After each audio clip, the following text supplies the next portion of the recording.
Oke, kita hapus lagi sekarang tes-tesnya ini karena mengganggu ya. Lanjut, kita akan membuat dia menjadi sebuah seperti link, tapi sebenarnya bukan beneran anchor tag. Dia hanya seperti bisa diklik aja, maka kita sudah membuat kelas, yaitu adalah kelas pointer, jika saya nggak salah.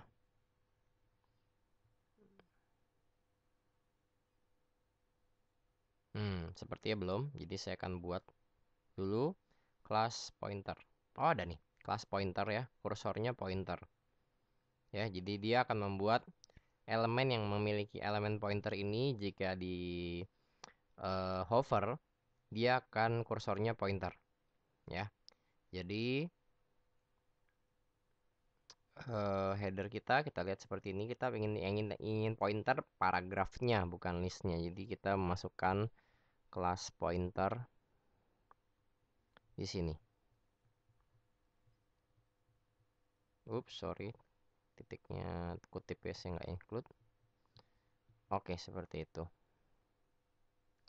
Ya, jadi sekarang dia mungkin kalau di Cam Studio ini nggak di tag kursor ya, tapi ini kursornya di pointer, jadi kayak telunjuk yang mau ngeklik tuh loh, gambar kayak nunjuk menunjuk ke atas itu, tanda tangan tapi telunjuknya ngacung. Oke. Lalu saya pengen buat dia sepertinya sedikit terlalu pendek ya, terlalu sempit jarak antara atas dan bawah, maka saya akan buat listnya ini height-nya. Saya akan atur height-nya. Height-nya itu 20 pixel sepertinya cocok, cukup untuk teks 12 pixel. Tapi saya pengen juga si paragrafnya ini ada di tengah-tengah dari 12 pixel ini. Jadi untuk kita bisa set marginnya auto. Kalau nggak salah biasanya bisa ya. Tapi saya suka cara nggak bisa ya. Tapi saya lebih suka cara menggunaan di paragraf ini kita set line height. Nah, ini akan men-set lebar dari paragraf kita berapa. Jadi bukan teksnya ya, tapi lebar apa ya? Kalau misalkan Anda suka menulis halus, itu kan biasa ada garis-garisnya tuh dari kiri ke kanan, kiri ke kanan, kiri ke kanan. Nah, jarak antara garis satu yang atas dengan yang bawah itu berapa pixel? Nah, kita set juga 20 pixel dan otomatis teks kita akan ada di tengah-tengah dari jarak 20 pixel ini, dengan dia akan otomatis ngitung sendiri kalau pixelnya 12 pixel fontnya, maka em, jaraknya berapa. Nah, seperti itu. Lalu untuk memberikan boldness, saya akan masukkan paragraf kita bold. Nah, sebenarnya saya sudah buat kelas bold, tapi daripada saya nulis kelas bold, kelas bold, kelas bold, kelas bold ya. Sedangkan di header kita paragraf ini sudah punya style sendiri kan. Jadi saya lebih senang nulisnya langsung di sini aja.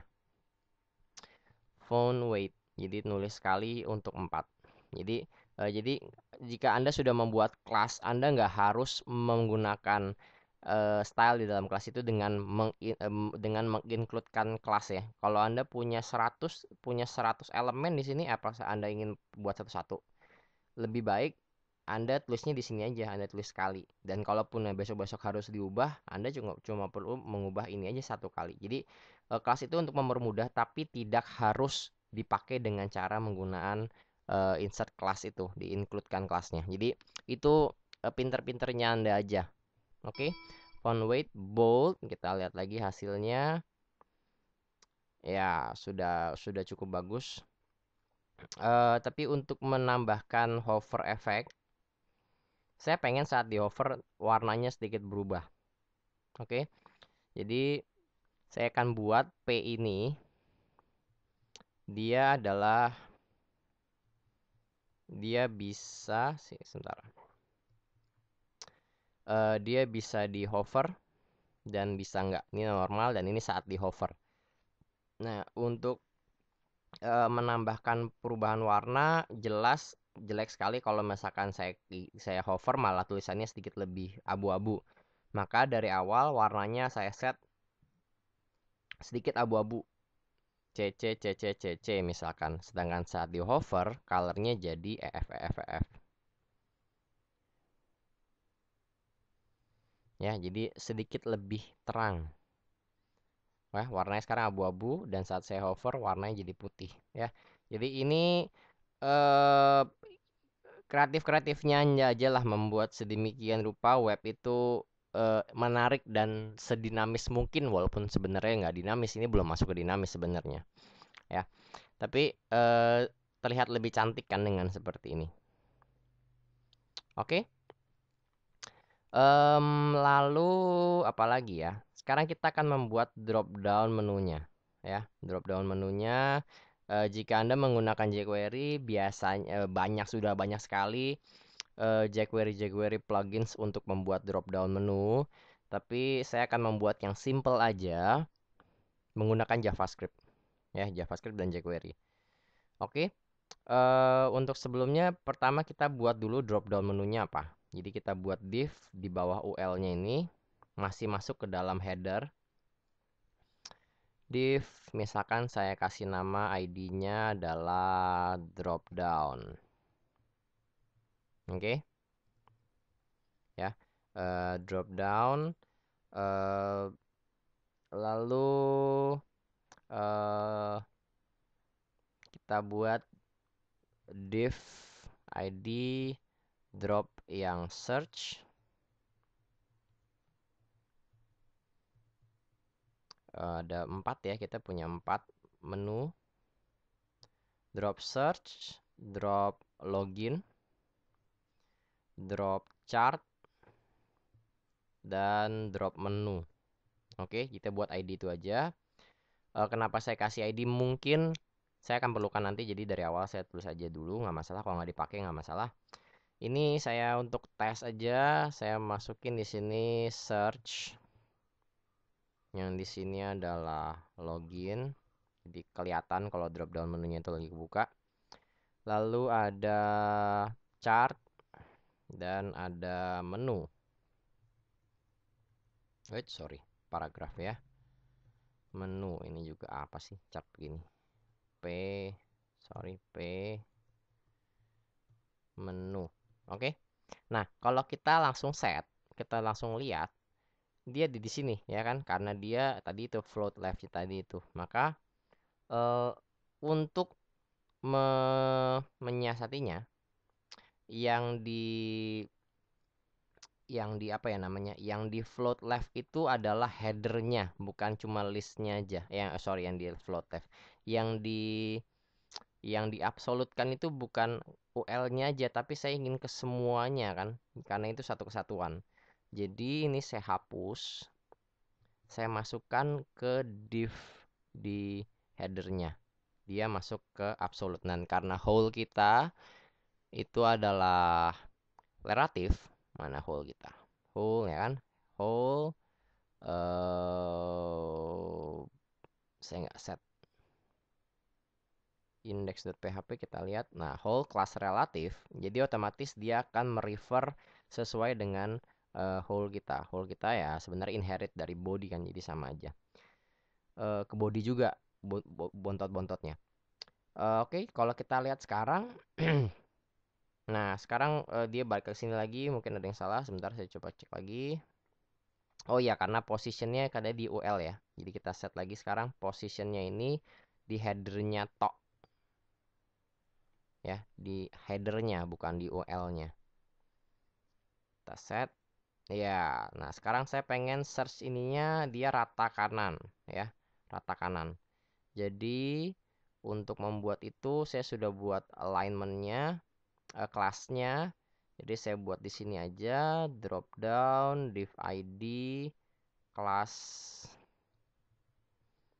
right ya, kelas right nih, kelas right, kelas right. Nah, ini kenapa saya tulis 4 kali? Karena dia ID-nya beda-beda. Tapi kalau misalkan di sini kita set kelas drop down menu, drop down menu, drop down menu, drop down menu, kita bisa set CSS-nya. Tapi daripada buat kelas terus buat CSS-nya, kenapa nggak langsung tulis aja kelasnya kalau kita udah buat kan? Jadi sekali lagi tidak ada yang harus pasti cara nulisnya gimana, itu tergantung dari kebiasaan Anda aja. Kita coba cek. Ya, sekarang dia ada di sebelah kanan. Nah, tapi kita pengen dia baru muncul saat kita mengklik atau saat mungkin menghover ya. Lebih aman mengklik sih. Jadi sekarang berhubung sekarang device udah banyak yang touchscreen ya. Touchscreen eh tidak support dengan hover. Kalau touchscreen hovernya gimana? Ya kan? Nah, seperti iPad, Samsung Galaxy itu tidak bisa hover. Jadi mendingan di saat diklik aja. Jadi pertama kita perlu meng-hide ini semua. Elemennya ada tapi tidak nampak. Kenapa ini menu-menu? Menu yang ini adalah chart. Oke. Jadi pertama kelas ini ya ini kita hide. Tapi sebelum itu ya benar, kita kelasnya kita tambahin atau mungkin div ID drop down-nya ini yang kita kasih hide. Jadi cuman sekali aja. Karena dia hanya kita akan men-setnya dia hanya akan membuka satu div di dalamnya itu satu dalam satuan waktu. Jadi nggak mungkin buka search dan buka login secara bersamaan. Kelasnya di write aja, justru di sini kelasnya lah yang hidden. Ya, kita udah buat kelas hidden. Kelas hidden adalah displaynya di none, jadi dia nggak terlihat. Bukan nggak ada ya, tapi tidak terlihat. Kelas hidden, kelas hidden, kelas hidden, kelas hidden. Oke, jadi sekarang dia hilang. Oke, lalu kita buat sekarang JavaScript-nya. Kita sekarang masuk ke JavaScript. Apa yang mau diklik dan apa reaksinya, dan reaksinya itu akan terjadi di mana. Jadi yang pertama adalah apa yang mau diklik. Yang mau diklik kan search, login, my chart, dan menunya. Maka kita buat JavaScript pemanggilnya di sini eventnya adalah on click. Ya, on click. Kita belum buat namanya.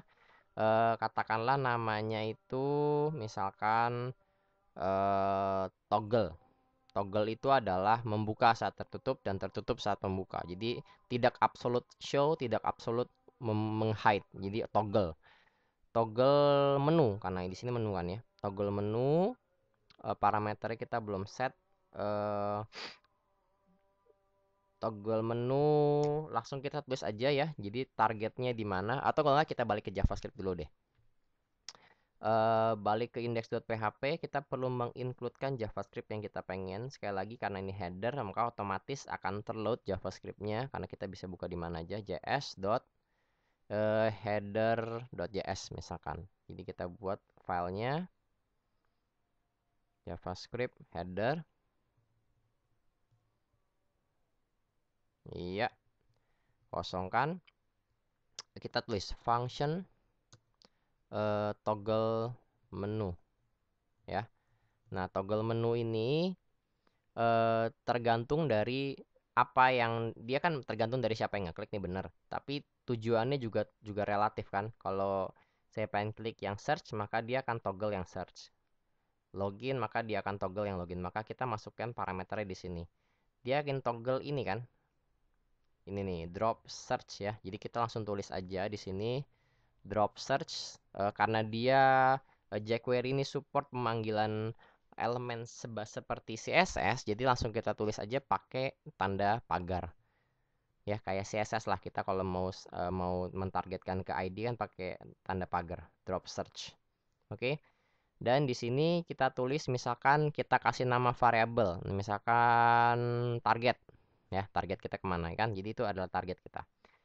Maka di sini kita lihat target untuk penulisan JavaScript di jQuery itu menggunakan dollar sign seperti pada PHP ya. Beda kayak JavaScript biasa, kalau pakai jQuery dia pakai dollar sign. Berhubung udah 14 menit, kita lanjut di video selanjutnya.